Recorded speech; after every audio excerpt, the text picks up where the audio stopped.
감사합니다. 자, 우리 또 한 번 인사 나눌 때 잘 되고 있습니다. 잘 되고 있어요. 감사합니다. 오늘 이제 하나님의 자녀에 대한 요한일서 3장의 두 번째 시간입니다. 우리가 요한일서 3장을 통해서 하나님의 자녀가 과연 어떠한 것인지, 그리고 자녀로서의 삶이 어떠한지에 대해서 같이 함께 계속 말씀을 함께 나누고 있습니다.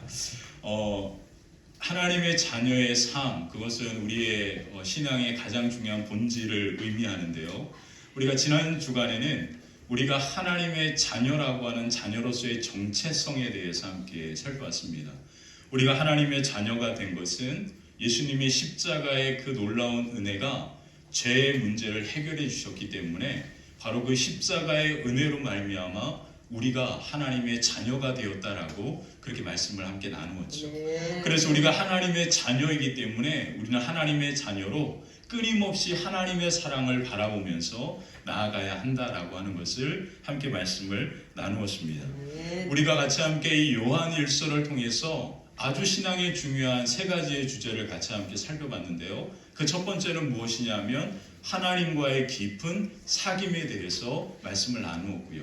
그리고 두 번째는 하나님과 동행하는 것이 무엇인가에 대해서 함께 말씀을 나누었고, 그리고 이제 세 번째로 하나님의 자녀가 과연 어떠한 것인지에 대해서 말씀을 나누게 됩니다. 우리가 함께 말씀을 나눌 때 사도 요한은 이 하나님과의 사귐, 하나님과 동행하는 것에 대해서 이 놀라운 은혜가 우리에게 어떻게 시작되어졌는지를 요한일서 1장 7절에 이렇게 말씀으로 시작합니다. 요한일서 1장 7절에 보면 이런 말씀이 나오는데요. 우리 그 말씀 같이 한번 읽어볼까요? 함께 읽겠습니다. 그가 빛 가운데 계신 것 같이 우리도 빛 가운데 행하면 우리가 서로 사귐이 있고 그 아들 예수의 피가 우리를 모든 죄에서 깨끗하게 하실 것이요. 하나님과 사귀고 하나님과 동행하는 것은 우리가 빛 가운데 걸어가는 것이다, 빛 가운데 나아가는 것이다 라고 그렇게 이야기합니다. 근데 이 놀라운 사귐은 어디서부터 시작되었냐면 예수님의 보혈, 예수님의 피, 그게 무엇입니까? 십자가죠. 그 십자가의 놀라운 은혜가 우리를 모든 죄에서부터 뭐 하셨기 때문에요? 깨끗하게 하셨기 때문이라 이야기합니다. 하나님은요, 이 나라, 이 모든 세상을 창조하신 분입니다. 그리고 하나님의 속성에 가장 중요한 핵심은 무엇이냐면 거룩입니다. 거룩은요, 세상 어떤 것보다 더 깨끗한 것을 의미하는데, 예수님께서 제자들과 함께 변화산에 올라갔을 때 그 모습이 변화되었다라고 해서 변화산이라고 후에 붙여줬는데요. 그 모습이 변화되었을 때 어떻게 했습니까? 세상에 빨래하는 자가 어떻게 해서도 이와 같이 희고 이렇게 깨끗하게 할 수 없다라는 표현을 이야기합니다. 그래서 예수님의 모습이 그렇게 변화되었다라고 표현하죠. 성경에 보면 하나님을 만난 모든 사람들은 그 하나님의 깨끗함, 거룩함 앞에 두려워 떱니다. 그리고 그 두려워 떱을 목격한 사람들은 이제 내가 죽게 되었다라고 자기의 더러움을 발견하고 회개하며 그 앞에 머물게 되죠. 이와 같이 하나님은요, 거룩한 분이시고 깨끗한 분이십니다. 근데 그 하나님께서 간절히 원하는 한 가지가 있습니다. 그게 뭐냐면 하나님이 우리와 뭐 하시는 거예요? 함께 하기를 원하시는 거예요. 하나님과 사귀고 하나님과 동행하는 것은 한마디로 이야기하면 하나님께서 우리와 함께하는 삶인 것인데, 하나님은 어떤 분이시라고요? 거룩하고 깨끗한 분이십니다. 그래서 우리에게 죄가 있으면 하나님은 우리와 너무너무 함께하고 싶어도 하나님은 우리와 함께할 수 없게 되는 거죠. 그래서 하나님께서 생각하고 기다리고 참고 있다가 하나님께서 비로소 우리와 함께 하시기 위하여 그 문제를 해결하는 방법으로 선택하신 것이 바로 예수님을 이 땅에 보내시고, 그 예수님이 십자가의 보혈을 흘리심으로 말미암아 그 예수님을 내가 그 놀라운 은혜와 사랑을 믿음으로 고백하는 순간 그 놀라운 십자가의 보혈이 우리의 죄를 뭐 하는 거예요? 깨끗하게 하고, 비로소 그 은혜 가운데 우리의 모든 죄가 깨끗해짐으로 말미암아 거룩하시고 깨끗하신 그 하나님과 우리가 뭐하게 되는 거예요? 함께하는 놀라운 은혜가 임하게 되는 것입니다.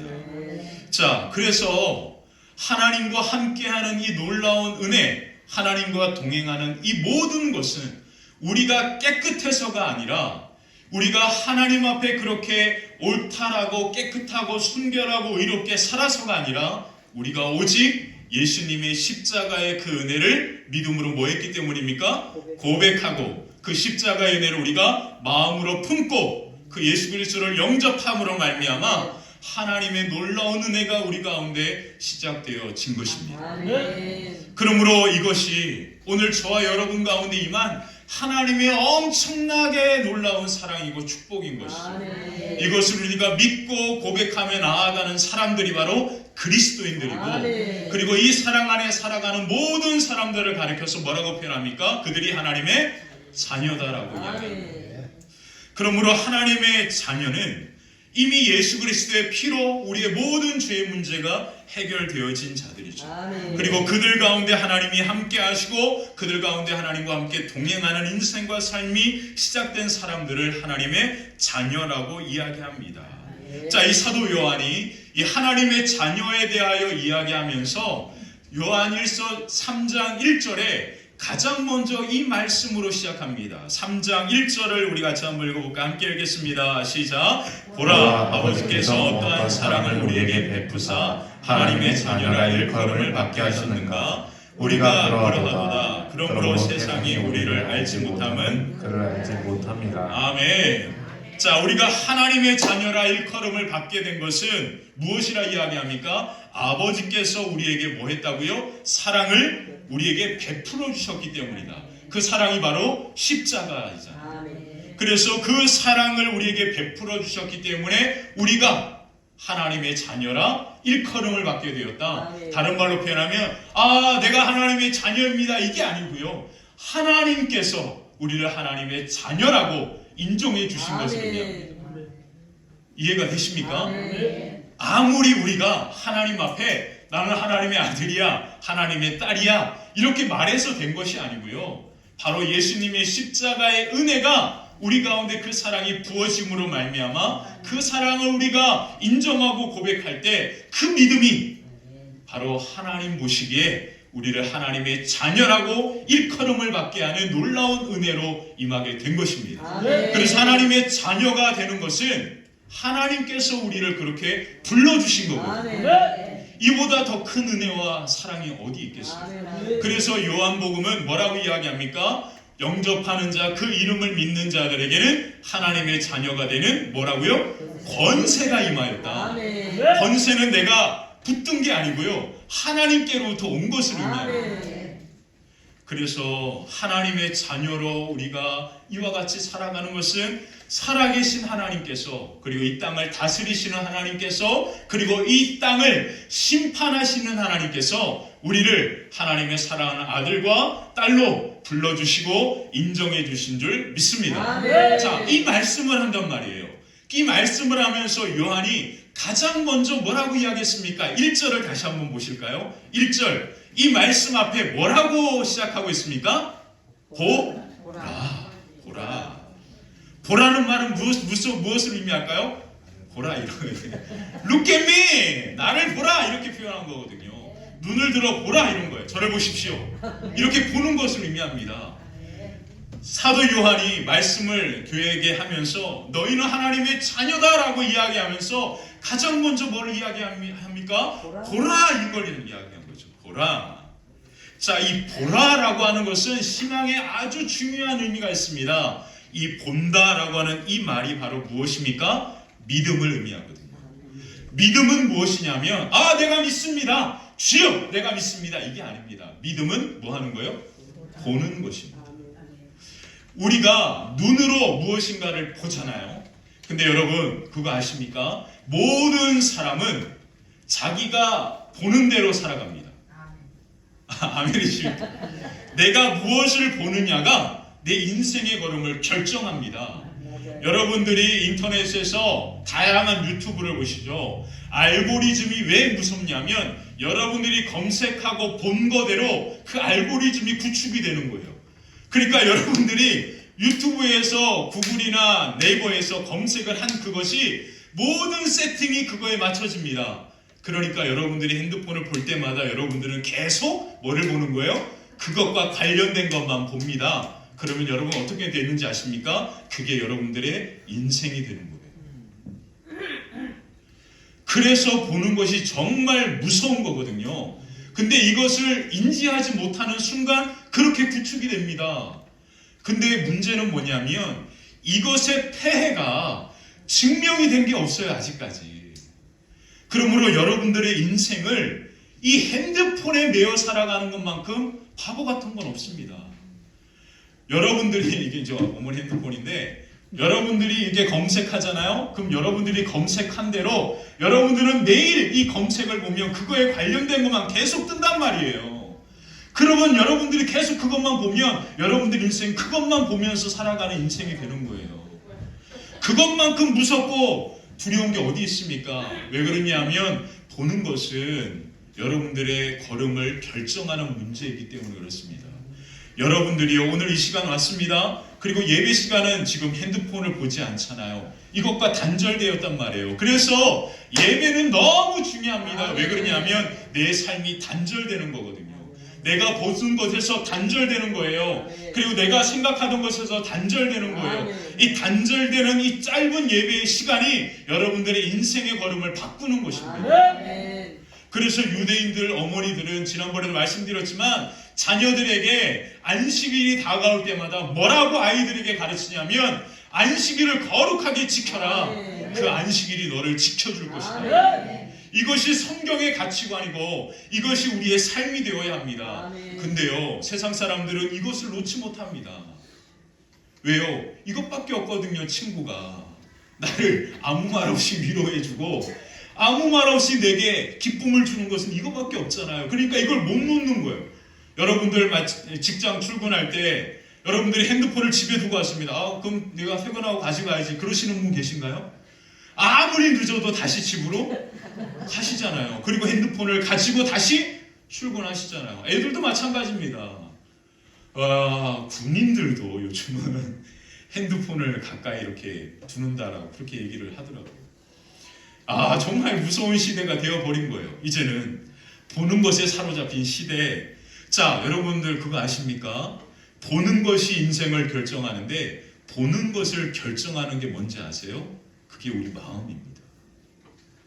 우리의 마음에 있는 것이 우리의 보는 것을 결정합니다.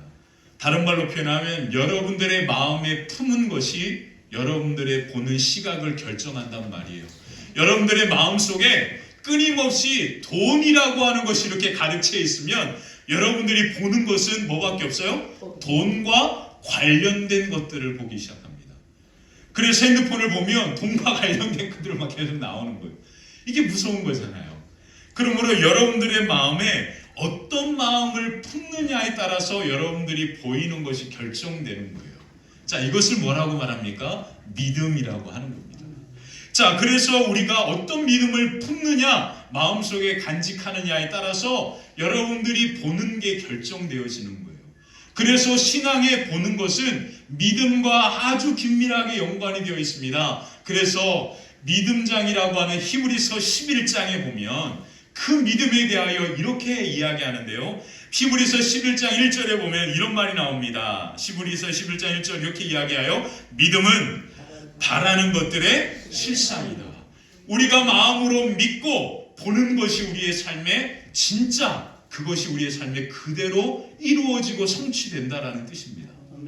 그래서 믿음은 중요한 거거든요. 그래서 보는 것은 너무나 중요한 의미가 있죠. 그래서 믿음은 무엇입니까? 바라는 것들의 실상이고 보이지 않는 것들의 증거다. 우리가 눈으로 보이지 않는 그 믿음의 세계가 있다라는 뜻입니다. 그리고 그 보이지 않는 믿음의 세계를 우리는 믿음이라고 하는 눈으로 본다라는 의미가 있어요. 그래서 그러면서 이 믿음을 이야기하면서 이 히브리서 기자는 지금까지 믿음의 그 놀라운 모습으로 살았던 수많은 믿음의 사람들에 대하여 쭉 이야기합니다. 믿음으로 아벨은 믿음으로 하나님께서 모든 세계가 하나님의 말씀으로 지어진 줄을 모르고, 믿음으로 아벨은 가인보다 더 나은 제사를 하나님께 드렸고, 믿음으로 에녹은 하나님과 동행했고, 아브라함은 믿음으로 하나님의 약속의 땅을, 눈에 보이지 않는 그 땅을 진짜 보는 것처럼 걸어갔다라고 표현합니다. 아멘. 이게 믿음으로 다른 말로 표현하면 뭐예요? 그들 마음이 믿음으로 가득 채워지니까 그들이 믿음으로 보이지 않는 것을 보고, 그리고 그 믿음에 보이는 것을 향하여서 그들의 걸음이 나아갔다라는 뜻입니다. 그러므로 우리의 걸음은 우리가 보는 것이 결정하는 것이고, 우리의 보는 것은 뭐가 결정하는 거예요? 믿음이 결정하는 겁니다. 믿음이. 그래서 이 믿음이 너무나 중요한 것에 대하여 히브리서 기자는 언급하면서 히브리서 11장 6절에 이 믿음에 대하여 다시 한번 이렇게 말합니다. 한번 우리가 읽어볼까요? 함께 읽겠습니다. 믿음이 없이는 기쁘시게 하지 못하나니 하나님께 나아가는 자는 반드시 그가 계신 것과 또한 그가 자기를 찾는 자들에게 상 주시는 이심을 믿어야 할지니라. 아멘. 이 말씀 꼭 암송하십시오. 아멘. 믿음이 없이는 뭐 하지 못한다고요? 하나님을 기쁘게 할 수 없다. 다른 말로 표현하겠습니다. 하나님이 가장 기뻐하는 게 뭘까요? 믿음입니다. 이 믿음이 하나님이 가장 기뻐하시는 건데, 우리가 믿음으로 무엇을 보아야 할까요? 바로 하나님께 나아가는 자는 반드시 하나님이 뭐 하시는 것과 계신 것과 하나님의 살아계심을 보아야 하고, 그리고 또 무엇을 보아야 합니까? 하나님께서는 자기에게 뭐예요? 자기를 찾는 자들에게 뭘 주신다고요? 상 주신다. 다른 말로 표현한 하나님을 찾고 기도하는 자들에게 하나님은 뭐 하신다고요? 응답해 주신다. 그러므로 믿음으로 하나님을 찾고 하나님 앞에 바라보며 나아갈 때 그들에게 하나님의 살아계심을 맛보는 놀라운 은혜가 임하게 될 줄 믿습니다. 자, 이 믿음으로 살아가는 사람들이 누구입니까? 하나님의 자녀입니다. 그래서 하나님의 자녀들을 뭐라고 또 표현합니까? 믿음의 사람들이라고 표현하는 거예요. 내가 예수님을 믿습니다라고 하는 그 말은 무슨 말이냐면, 내가 바로 이와 같은 믿음으로 하나님을 바라보고 하나님 앞에 하나님의 은혜를 구하고 또 그 하나님의 자녀로서의 삶을 살아갑니다라는 의미가 믿음의 사람이라고 하는 말 속에 담겨 있는 것입니다. 자, 그래서 하나님의 자녀가 된 것은 하나님께서 이 놀라운 사랑을 우리에게 베풀어 주시고, 또 이 자녀의 삶을 하나님께서 오늘 우리가 살아가기를 가장 원하신다라고 그렇게 말할 수 있습니다. 사랑하는 성도 여러분, 오늘 하나님이 가장 기뻐하시는 것이 무엇이냐면, 오늘 하나님께서 기뻐하시는 이 믿음으로 하나님의 자녀로 여러분들이 세상 어떠한 사람보다 가장 행복한 삶을 살아가기를 원하십니다. 아멘. 믿으시나요? 아멘. 이것은 제 말이 아니고요, 하나님께서 성경에 하신 말씀입니다. 아멘. 그러므로 어느 누구보다, 여러분 스스로보다 하나님은 여러분들이 세상 어느 누구보다 가장 행복한 오늘 하루를 살아가기를 원하십니다. 아멘. 그러한 삶이 오늘 저와 여러분들의 삶이 되시기를 주님의 이름으로 간절히 축원합니다. 아멘. 자, 어떻게 하면 이 하나님의 자녀로서의 삶을 우리가 살아갈 수 있을까요? 오늘 두 가지를 함께 볼 건데요. 그 첫 번째는 날마다 부활의 승리를 선포하며 살아가야 합니다. 아멘. 자, 우리는 지금 사순절의 중요한 시기를 보내는데, 이 교회력의 사순절의 시간은 날마다 우리가 부활을 선포하며 살아가는 의미가 있습니다. 그리고요, 우리 그리스도인들에게는 주일, 안식일이 바로 이 부활을 선포하는 날입니다. 아멘. 그래서 우리는 예배 드릴 때 우리가 이 예배에 와서 찬양하고 기도하고 하나님의 말씀을 듣고 그리고 이 부활의 승리를 선포하며 나아갈 때 하나님의 놀라운 승리가, 하나님이 주시는 놀라운 축복이 우리의 삶에 임하게 되는 줄 믿습니다. 자, 그래서 오늘 본문 7절 8절에 보면 바로 이 놀라운 부활의 승리를 선포하며 살아가는 삶에 대하여 사도 요한은 이렇게 이야기합니다. 7절 8절 한번 읽어볼까? 함께 읽겠습니다. 자녀들아 아무도 너희를 미혹하지 못하게 하라. 의를 행하는 자는 그의 의로우심과 같이 의롭고 죄를 짓는 자는 마귀에게 속하나니 마귀는 처음부터 범죄함이라. 하나님의 아들이 나타나신 것은 마귀의 일을 멸하러 하심이라. 아멘. 사도 요한은요, 하나님의 자녀로 우리가 무엇을 행하라 이야기합니까? 의를 행하라고 그렇게 첫 번째 이야기했습니다. 의 가운데 살아갈 것을 이야기하죠. 그래서 두 가지를 이야기했는데, 첫 번째는 의를 행하는 것. 그 의를 행하는 것에 기준이 있습니다. 뭐라고 이야기했습니까? 7절에 보면 그의 의로우심과 같이 의로워야 한다라고 표현하죠. 자, 그러므로 우리에게 바로 그의 의로우심 같이 의롭다라는 이 말의 뜻은 무엇일까요? 바로 그의 의로움. 이것이 누구를 상징합니까? 예수 그리스도를 의미하잖아요. 그러므로 우리가 의를 행하는 것은 예수님을 뭐 하는 거예요? 따라가는 것입니다. 그러므로 우리가 예수님처럼 살아가려고 하는 거죠. 그래서 우리는 성경을 통하여, 말씀을 통하여 예수님이 어떤 말씀을 하셨는지, 그리고 예수님이 어떠한 삶을 살아가셨는지, 그리고 예수님이 오늘 우리에게 무엇을 원하는지를 끊임없이 말씀을 통하여 배우고, 그리고 그 말씀을 따라 예수님이 걸어가신 그 길을 따라서 걸어가는 것입니다. 그리고 저와 여러분들이 그 예수님을 닮아감으로 말미암아 어떤 일이 임하게 되죠? 우리의 말과 우리의 표정과 우리의 행동이 누구처럼 바뀌는 거예요? 예수님처럼 바뀌는 거예요. 제가 이제 곧 죄송하지만 이제 우리 저기 할머니 권사님도 계신데, 이제 제가 곧 반 100살이 되어갑니다. 반 100살이 되어가면서 정말 제가 이제 인생에 이제 조금씩 인생이 뭔지를 이제 정말 눈꽃만큼 맛보고 이제 이렇게 인생은 이런 것이구나, 이런 경험들을, 생각들을 해보게 됩니다. 비로소 이제 조금 이제 철이 드는데, 철이 들기 전에는 모든 생활과 삶이 다 불만족스러웠거든요. 왜 우리 가정은 이것밖에 안 되지? 왜 우리 가정은 이렇게밖에 못 살지? 늘 그런 게 이제 제 마음에 가득 채웠습니다. 그래서 제가 가만히 생각해 보면, 제가 철들기 전에, 그러니까 예수 그리스도를 인격적으로 만나고 고백하기 전에, 이전의 삶을 보면 늘 불만과 불평뿐이었던 것 같아요. 늘 우리의 삶과 우리의 그 생활이 불만족스러웠고, 나는 누구와 이제 비교되는 이와 같은 그러한 시간들이 많았죠. 근데 이제 나이가 지나면서 그렇게 부모님들에게 불평하고 부모님들에게 원망스러운 마음이 늘 마음속에 가득했기 때문에 그러한 삶을 살면서 신앙생활도 그렇게 했습니다. 그랬더니 신앙이 건강하지가 않더라고요. 어떤 관계가 틀어지면 하나님과 관계뿐만 아니라 가정에서도 부모님과의 관계가 이렇게 아름답지 못하면 신앙도 건강하게 자랄 수가 없습니다. 그만큼 어려운 부분인 거죠. 왜 그러냐면 신앙은 끊임없이 관계 안에서 이루어지는 것이기 때문에 그런 거거든요. 자, 그와 같은 인생과 삶을 살아가면서 늘 아버지에게 불만이 가득했습니다. 왜 그러냐면 제 불만의 대상은 누구예요? 아버지잖아요. 아버지가 이렇게 사셨으니까 우리 가정이 이런 거예요. 이런 이제 핑계를 댄단 말이에요. 제가 성적이 잘 안 나와도 아버지 때문에 이렇게 된 거야, 이런 식으로 이제 한단 말이에요. 다 모든 불만의 그 대상을 찾는단 말이죠. 그렇게 저도 이제 그런 생활을 살았습니다. 그러면서 아버지가 이제 아프시고 소천하시고 그때부터 이제 제 마음에 큰 충격이 온 거예요.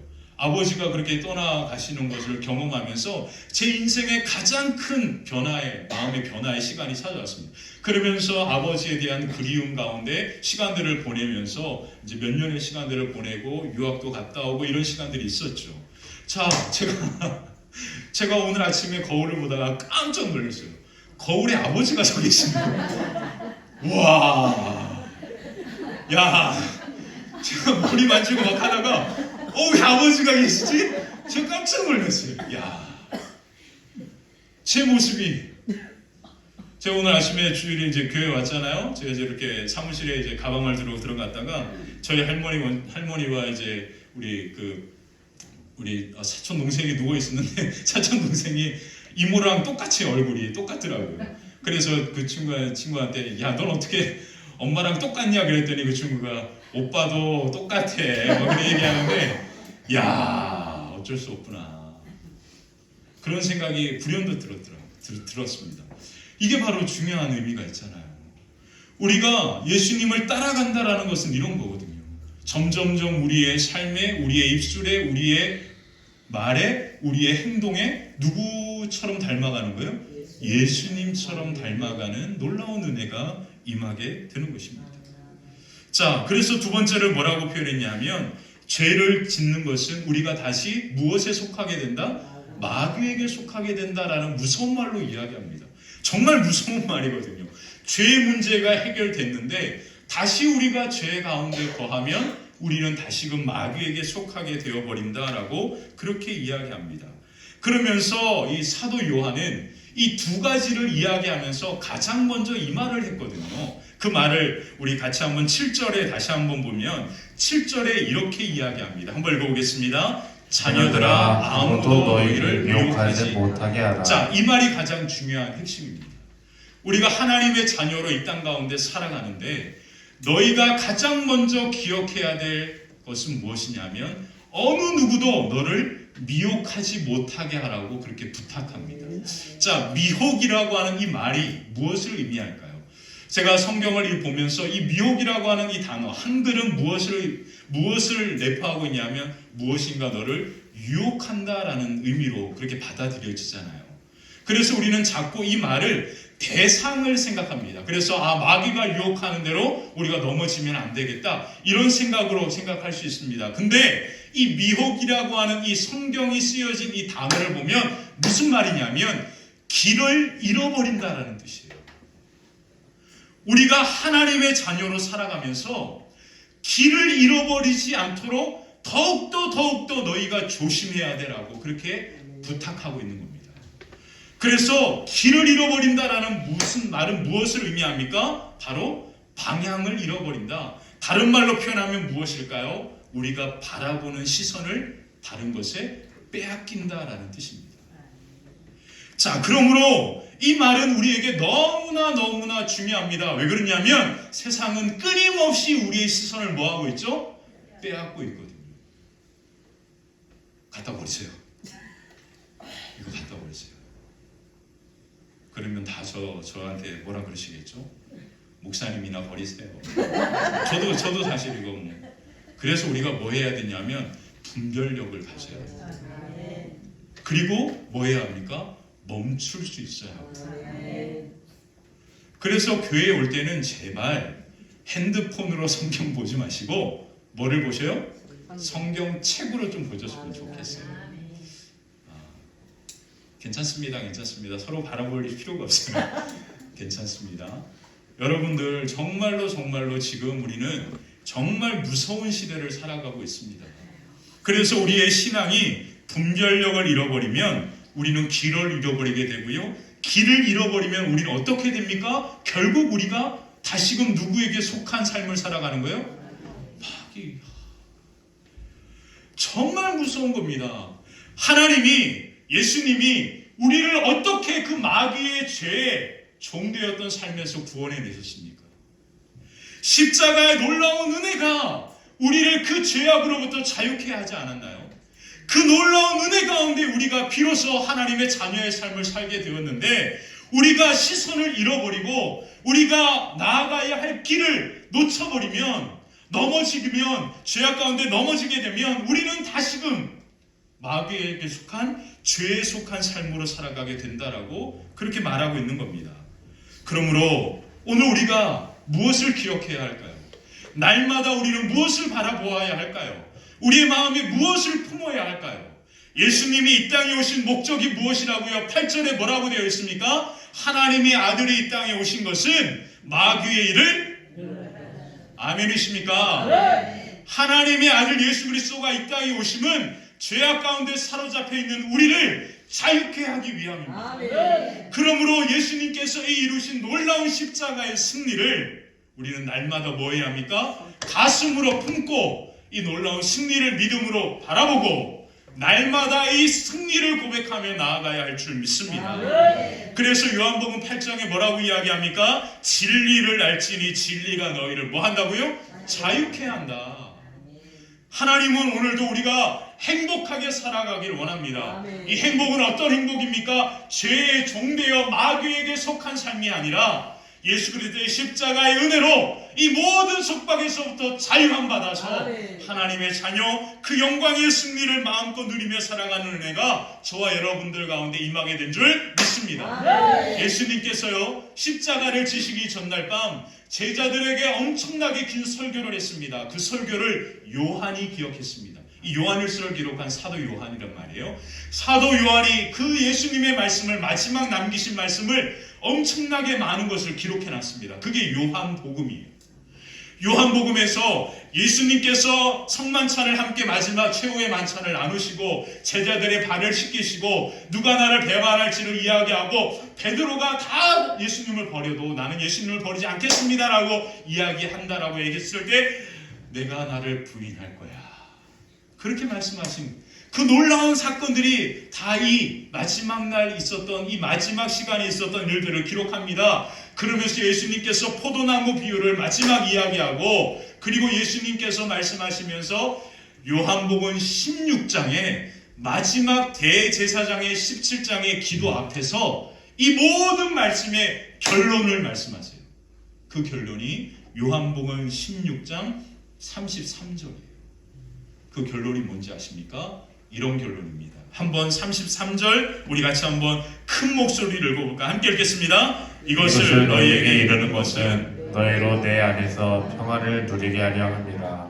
세상에서는 너희가 환난을 당하나 담대하라. 내가 세상을 이기었노라. 아멘. 아멘이십니까? 아멘. 너희가 비록 세상에서는 환난을 당하게 되지만 너희는 아무 걱정하지 말아라. 왜 그러냐면 내가 세상을 이기었기 때문에. 아멘.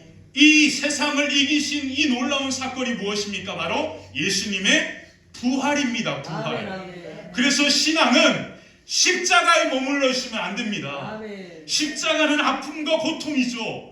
근데 이 십자가에서 머물지 말고 어디로 나아가야 합니까? 부활의 영광으로 나아가야 합니다. 아멘. 그래서 우리 그리스도인들은 날마다 주일마다 이 부활의 영광의 승리를 외치는 사람들입니다. 아멘. 그래서 예배는 언제나 뭐가 되어야 합니까? 기쁨이 되어야 합니다. 아멘. 아멘. 왜요? 승리케 하신 그 승리가 우리의 승리이기 때문이잖아요. 아멘. 그래서 우울하시면 안 돼요. 아멘. 그래서 예배는 힘차게 박수치면서 힘있게 찬양해야 합니다. 아멘. 왜 그러냐면 이 예수님의 부활의 승리가 오늘 나로 하여금 승리케 했고 그리고 오늘 그리고 한 주간의 삶을 우리의 가정을 승리케 하시기 때문이죠. 아멘. 이 놀라운 승리의 영광이 저와 여러분 가운데 함께하는 줄 믿습니다. 이 승리는 무엇으로 가능하게 되었죠? 예수님의 십자가로 된 것입니다. 아멘.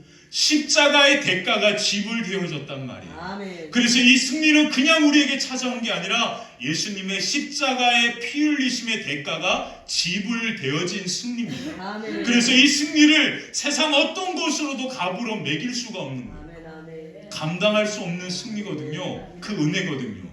그러니까 우리가 이 승리를 어떠한 가치로도 매길 수 없는 승리이기 때문에 바로 값없이 주시는 아멘. 은혜라는 말로 표현한 겁니다. 아멘. 값없이 주시는 은혜라는 말은 그냥 아무 가치가 없다라는 말이 아니라 도대체 이것을 가치를 매길 수 없다라는 뜻입니다. 이 놀라운 은혜가 저와 여러분 가운데 임하게 된 줄 믿습니다. 제가 미국에서 생활할 때 하루 종일 집에서 공부하면서 책 보면서 그런 시간들을 보내니까 얼마나 답답하겠어요. 그래서 주일날 한 주에 유일하게 제게 기쁨이 주는 시간이 뭐냐면 토요일날 아침에 자전거를 타고 DC 시내로 나가는 거예요. 포토맥 강을 따라서 자전거를 타고 가는데 그 길이 너무너무 아름답고 좋습니다. 너무 행복하고 좋아요. 그리고 날씨도 너무 좋고 그 강을 따라 가는 그 길이 너무나 행복했거든요. 그래서 제가 매 주마다 자전거를 타고 한 40분 정도 DC 그 중심까지 나가야 되는데 DC 중심에는 내셔널몰이라고 하는 아주 큰 공원이 하나가 있습니다. 빽빽하게 세워져 있는 탑 보셨으면 아시겠는데 그 탑이 중앙에 있고 양쪽으로 국회의사당과 그리고 링컨 기념관이 있단 말이에요. 근데 제가 그곳을 늘 방문할 때마다 정말로 의미 있게 보는 두 군데가 있는데 그게 뭐냐면 이 링컨 기념관에서 국회의사당을 바라보는 방향으로 이렇게 서 있으면 무엇이 보이냐면 왼쪽에 베트남 전쟁에 참전했던 사람들의 이름이 벽면에 쫙 기록되어 있습니다. 그리고 오른쪽에 뭐가 있는지 아세요? 혹시 뭔지 아세요? 한국 전쟁에서 전사했던 사람들의 이름이 쫙 있어요. 그 벽에 바로 수많은 사람들의 이름이 촘촘하게 기록되어져 있는 대리석으로 된 엄청나게 큰 벽이 긴 그러한 이렇게 길이로 이렇게 그 기념관을 이렇게 둘러치고 있습니다. 자, 이 명단에 한국 전쟁에 참여해서 전사한 사람이 몇 명인지 아십니까? 무려 43,748명입니다. 이 땅에서 그렇게 죽어간 미국 그 사람들, 그리고 그곳에 참여했던 참전국들의 이름, 그리고 부상자들의 이름까지 그 벽면에 다 새겨져 있습니다. 여러분 이곳에 가시면 보시겠지만 그곳에 가면 큰 글로 대리석에 이런 말이 쓰여 있습니다. Freedom is not free. 자유는 결코 공짜가 아니다라고 표현하는데 이 말은 이렇게 해석되면 절대 안 됩니다. 자유는 반드시 엄청난 대가로부터 이루어진다.